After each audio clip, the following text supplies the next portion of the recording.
Love of the Invisibles, How Ash Found Violet. Copyrighted 2015 by Sally Zalian.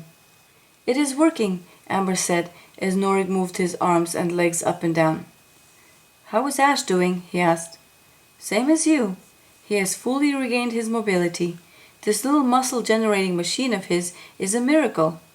You better buckle up, little cousin. You shouldn't have flown with us, Norik said. Amber looked at Hunter's huge frame reaching the overhead luggage compartment. I wouldn't miss it for the world, she said. I don't understand him. He is good and all, but he doesn't even talk. He looked at Hunter's direction, who was moving some small luggage around. Oh, he talks, all right. You just can't hear him. He's kind and funny and strong, Amber said enthusiastically. Really? That's great, huh? Norik teased her. Stop it, Norik, she said. I feel that he is my best match, Amber thought. I think so too, little cousin, Norik sent her a mental message. Well, here comes Ash. I will go back to my seat, Amber said. Behave yourself, Norik teased her again. She nodded and stepped lightly to the seat next to Hunter. How is it? Ash asked as he launched into his seat.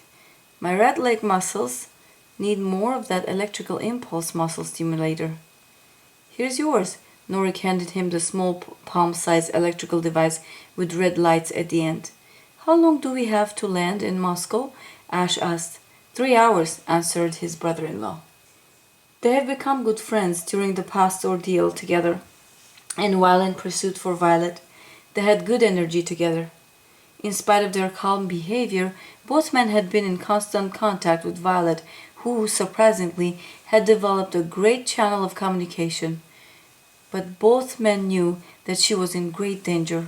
She had sent them information about Refi's plans and that they have landed in Moscow and were waiting for another flight, and it seemed like it would be some 5 hours away. They were periodically surprised by Violet's new abilities. Her ability to communicate telepathically was getting stronger within hours. She had since developed her sense to scan the area for invisibles and kept reporting everything that happened around her. Ash and Norik had become receptors of Violet's information. So, what images you see? Norik asked Ash after some moments of silence. Large airport, people around, food court. They're having dinner. Evening has finally come, reported Ash, who was overwhelmed with telepathic imagery sent by Violet. She's gaining some kind of energy that is different than I know, Ash was saying. What was this talk about the warrior energy about her? Something is making her angry, and once Ref women feel threatened, they awaken their energy that puts them on a guard mode, Norik said. That is too much energy for her condition. Ash nodded in dismay. He was afraid of that. We must make it on time, he said. Tell me again about this Karahunj.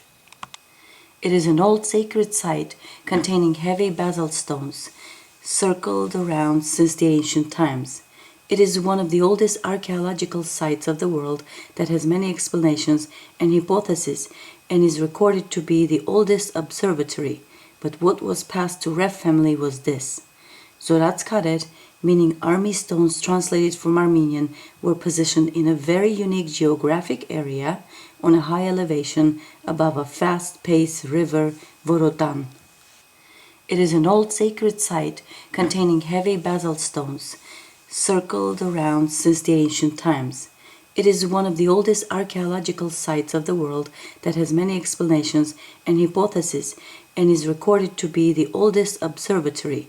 But what was passed to Ref family was this. Zoratskaret, meaning army stones translated from Armenian, were positioned in a very unique geographic area on a high elevation above a fast-paced river, Vorotan. The word Vorotan means thunderous. The river gushing through the canyon below adds to the energy stored there. All the world scientists and archaeologists have missed the fact that was passed through Ref generations. The magnetic field of that area contains the energy of the Earth's core. Once harnessed and combined with prime Ref energy, it makes a healing energy unlike any other. But if it falls to evil hands, it could be made to a weapon. What kind of weapon? Ash asked, astonished. One that can control minds, interact with human body functions, or electrify biological beings and more. Since it has only been harnessed once by our foremother Anahit and used for healing purposes, no one knows the magnitude of its destructive power. Why is Violet drawn to this? What would happen to her? Ash asked. I don't know, Norik said, moving his palm over his forehead. She has the strength to attract the energy with hers. He paused for a minute. We must get there on time, whatever the cost. Your uncle, Uncle Harry, yes? Ash said, thinking of something. Didn't you tell me that he is a member of the Council of People? Yes, but he is in Europe, Norik answered.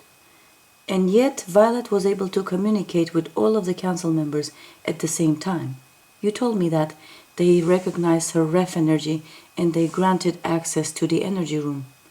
Get in contact with him and see what could be done. Norik tried but failed. I can't, he said, but I think Violet can. Violet, darling, please try to open a communication channel with your Uncle Harry. Ash sent a telepathic message and explained all that he had heard from Norik. I will try. Refi is roaming around the terminal with his men and I'm left under watch of this man. She portrayed the image of a big invisible with impression of no feelings on his face. Ash, I feel very tired. Hang in there, my sweet, he pleaded her. We're almost there. Refi is coming. I'd rather break with you. She cut the communication channel. That was the last of their conversation.